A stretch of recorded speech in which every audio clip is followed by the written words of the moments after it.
Welcome back. I hope all has been well. If you are new, my name is Molencia. I also go by Mo. This channel is dedicated to candid, chill book talk. I am unapologetic in what I read, and you should be too. If you are a returning subscriber, thank you so much for your continued support, the good vibes. I appreciate it. I'm thankful for it for sure. So I know it's been a little minute since I have uploaded. The weekend that I wanted to try to get this video uploaded, as bad as this is gonna sound, like, or it's a good thing, kind of, sort of. I was just like in a reading mode, and like I just could not stop reading long enough to put together my notes and everything for this video. Like, that's crazy, kind of, sort of.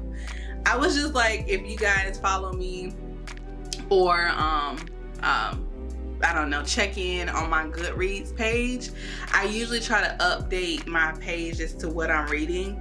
And towards the end of January, I was just like getting the pages in, okay? Just left, right, you know, just getting the pages in. And I just could not stop long enough to sit down and record this video. Then last week, my intention was to, you know, get this video recorded, edited, and up. And life was like you thought, okay? I started to not feel well, had some stuff going on, and I didn't get this video up when I thought I was going to get it up again. So I'm sitting down and doing it now. So I thank you for your patience in me getting my book content uploaded. I am going over the books that I read for the month of January of 2024. I think I did pretty good. Okay, I read 5 books, and 3 of them were part of a series. And I had a close person of mine ask me, well, if it's a series, is it 1 book or is it 3? And that was a very interesting question. I never think of series as all 1 book. Like, no, I want to get my count in, okay? I want to get my credit, and I think they're separate books. So I'm saying I read 5 books for January, okay? So my first book of 2024 was The Inmate by Frida McFadden. So The Inmate is the first book that I've read from this author. I actually have another book of hers that is on my to be read list. And The Inmate is a psychological thriller. And I don't even know the last time that I read a thriller. I've read like and no, I don't even think I don't even think it's been a while since I've also read a psychological anything. Yeah. So point is, it has been a very long time. I can't even recall the last time I read a book under the psychological thriller subgenre. The Inmate is from the perspective, the POV of Brooke Sullivan. And Brooke is a nurse practitioner who has moved back to her hometown after the passing of her parents, and she also has a young son. Now, Brooke is desperate for a job. She does what she gotta do. She applies to the only place that really seems like they need and want somebody, and that is at a men's maximum security prison. She interviews, gets the job, but what she doesn't disclose to her new employers is that one of the inmates she has a very intimate history with. The inmate, his name is Shane Nelson, and Shane was her high school sweetheart. He is the father of her child, and her child does not know who his father is. And he is also the man that she helped put away after he was accused and eventually convicted of killing 3 of their classmates. Yeah, I think it was 3. Brooke's testimony helped put Shane away. And one of the reasons that she moved away from her hometown was because she was a pregnant teenager, and everyone knew that she had been involved with Shane. And obviously, after what he was accused of doing, she had to get away. And her parents were not very supportive of her decision to keep her child. For some reason, Brooke thought that she could take this job and possibly never run into Shane, right? Never have to be involved in his care. And okay, wrong. I think within a week of her being there, Shane has to come in to get stitched up after being jumped. Despite what Shane was convicted of, Brooke doesn't hold any ill will towards Shane. And, you know, this is the father of her child. She just wants to keep that truth from being revealed to her son and anybody else. Shane has a reputation of being manipulative and even dangerous around the prison, but she doesn't see this in him. She recalls and sees the Shane that she knew in high school, just bigger and even more, you know, ruggedly handsome, being that he's been in a prison for the last 10 years. Being back in her hometown, memories start to resurface. Things start to come to light. And of course, she starts to re-meet some of her old classmates from high school. And Brooke begins to question if what she knew is true and if Shane really did what he was convicted of. I have to say that this book took me by surprise, okay?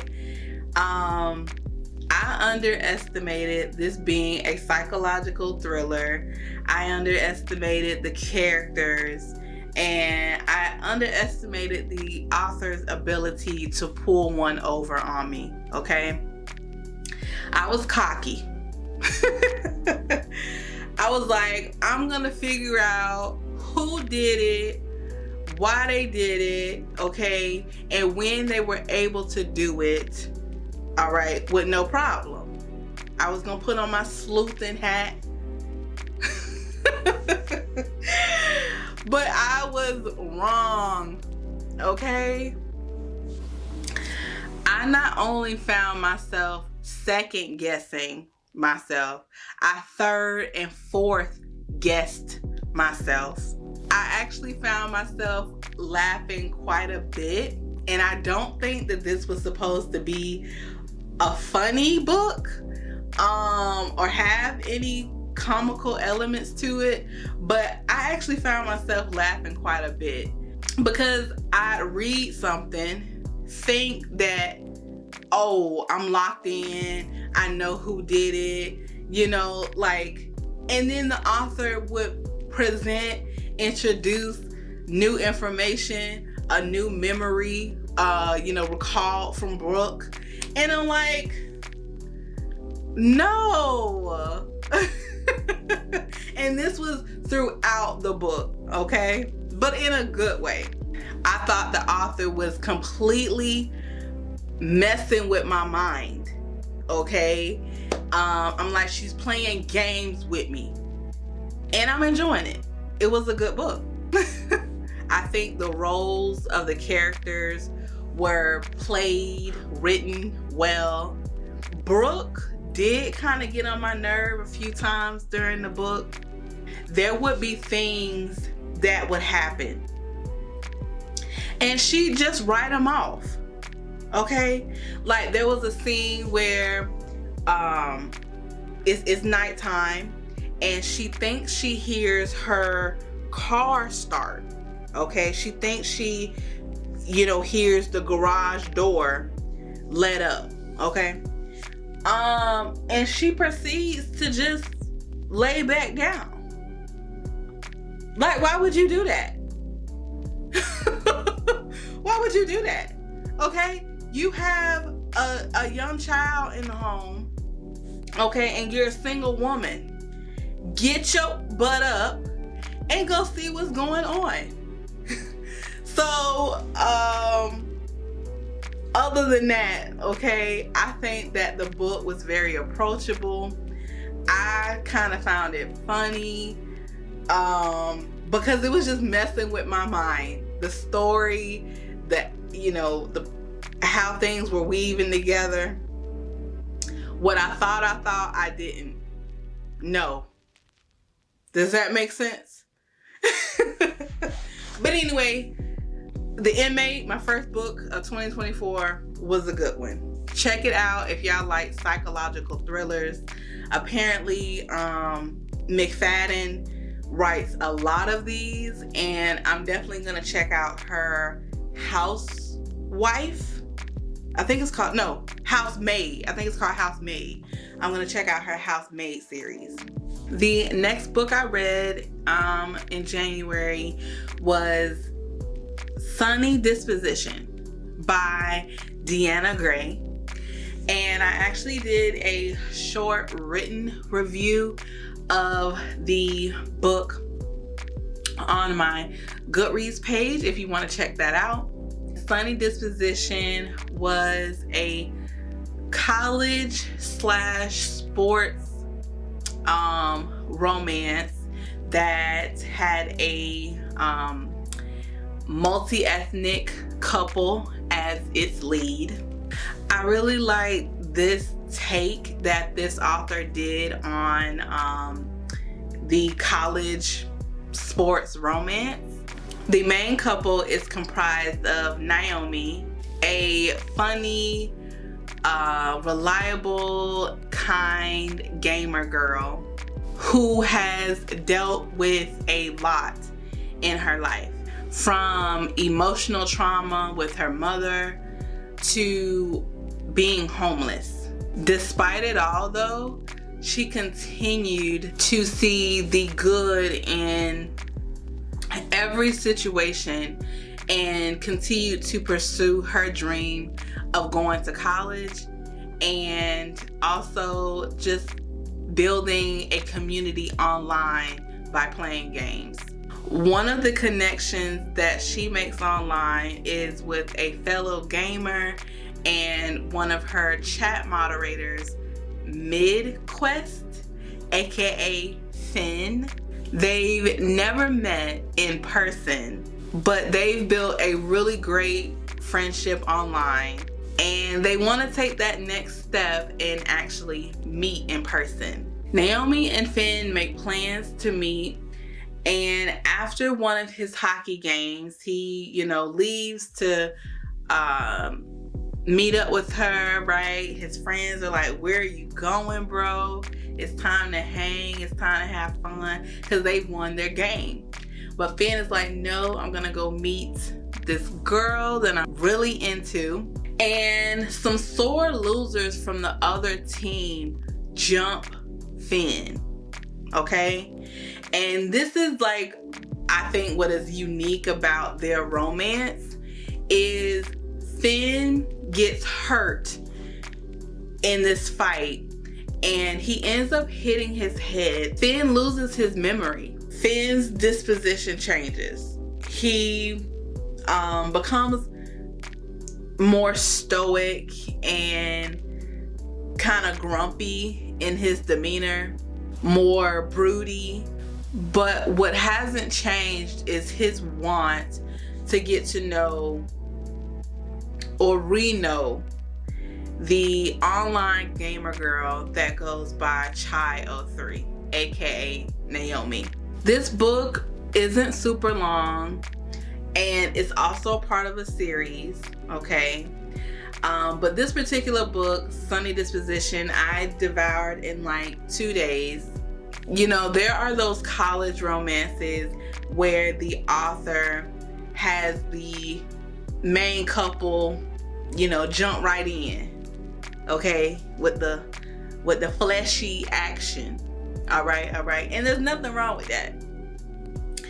But in this book, I liked that Deanna Gray gave the characters space first to like feel each other out, to grow in their awareness of each other.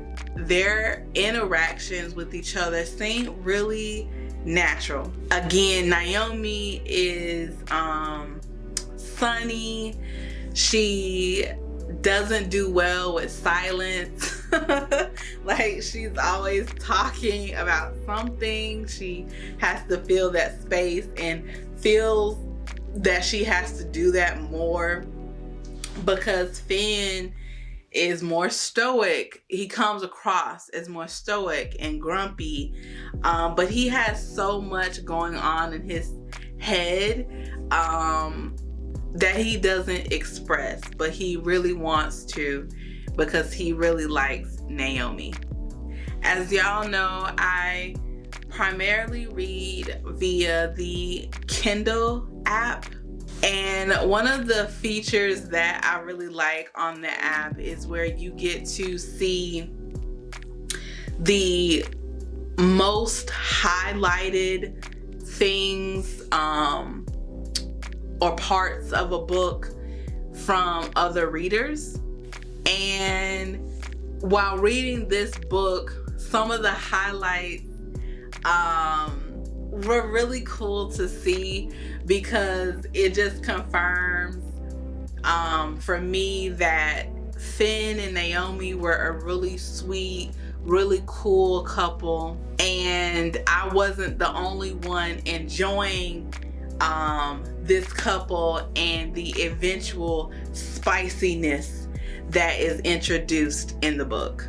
If y'all can't tell, this is definitely one of my favorite college romance couples. The last couple of books that I read for January was a series by Lily Main. I discovered this author, I think in 2022, maybe 2023. Lily Main is a British fantasy romance author, and the stories that she writes are unusual, unique, sweet, and definitely unapologetic. started and I finished her folk series.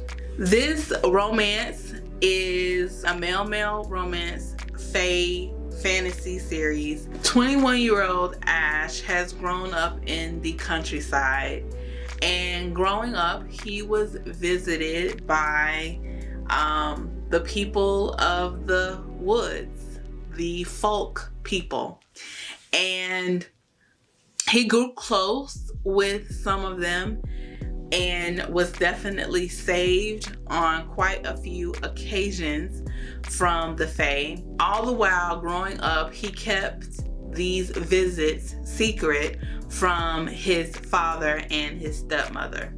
Shortly after coming home from a break from college, Ash loses his parents in an accident. While grieving, Ash doesn't realize that he's being watched again by the fae, except this time they're going to kidnap him. Ash is kidnapped by members of the Unseelie court. And for any of my fae readers, we all know that the Unseelie court is the I don't want to say they're the bad fae, but he's kidnapped by members of the Unseelie fae at the command of the Unseelie queen. Ash is brought before this queen and her 4 sons. It's revealed to him that he's not completely human, that he's half fae, and this queen wants him to shed his mortal skin. Hence the name of the first book. Ash isn't told why he has to do this, nor how he's supposed to do it. All he knows is that he can't trust anybody, especially the queen's youngest son, the dark fae, who's also the queen's assassin, Lonan. The first book, Mortal Skin, is from the perspective of Ash. The danger that Ash is in is present in the book. What I thought was interesting was that it was almost not as prominent as I thought it would be for most of the book, right? I mean, the main character has been kidnapped by Unseelie fae and being told that he has to shed his mortal skin, right? Like, you know, blaring like this is a dangerous situation. But the author didn't really hone in, amp that part of the plot up until towards the end of the book. Throughout the book and throughout the series, the author really manages to create a, how do I describe it? The author creates like a really warm and cozy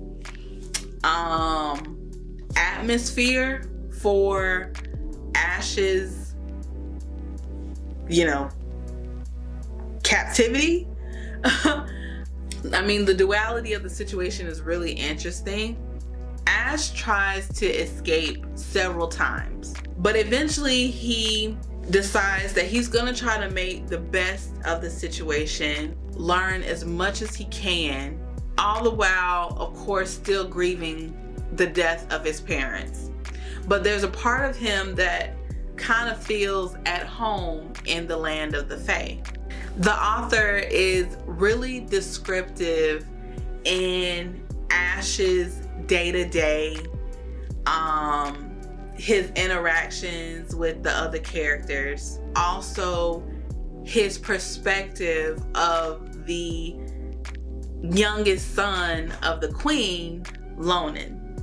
The relationship between Lonan and Ash is slow to start in book 1, but the author slowly but surely was building and setting the stage for their relationship, and I think she did that really well. Again, book 1 is only the POV of Ash, so I do kind of feel like I missed out on getting to know Lonan more in book 1, but the author definitely makes up for that in books 2 and 3. She really lays out what the characters are thinking, what they're feeling, how they're interacting with their environment and their fellow characters. Book 2 definitely picks up the ante. We get to see a different side of the main character. He's no longer, complacent with the situation, and really starts to take lead in protecting himself and not being a pawn in what is going on in the land of the Fae. Some of the characters that she introduces in book 2, I am definitely hoping that she will create some novellas for those characters. Super excited if she does that. Most of book 2, Ash and Lonan actually aren't together, and I felt like this definitely helped develop their characters and really set the stage for her bringing them back together in book 3. The Death King, Lily Mayne, definitely wraps up the series well. I didn't read any loose ends, and overall I really liked the series. I feel like she definitely crafts together LGBTQ romance as well. Like, she has a story for everybody who is interested in the fantasy and monster romance, subgenre. So that is what I read for January 2024. 5 books. Okay. At the time of this video, I think I'm on my 7th and 8th books. Yes, I am reading 2 books at the same time right now. Okay. My goal this year is to try to get at least 50 books done. I've definitely done way more than that, but I'm kind of being cautious in my goal this year just because I got so many other things going on. But I'm looking forward to trying to reach that 50 mark goal and surpass it. As usual, I will leave the links to these books below in the description box. Definitely let me know what you are reading, what your reading goal is for 2024. Don't forget to like the video. If you like the video, leave me some comments below and consider subscribing if you haven't already. Okay, you guys, until next time.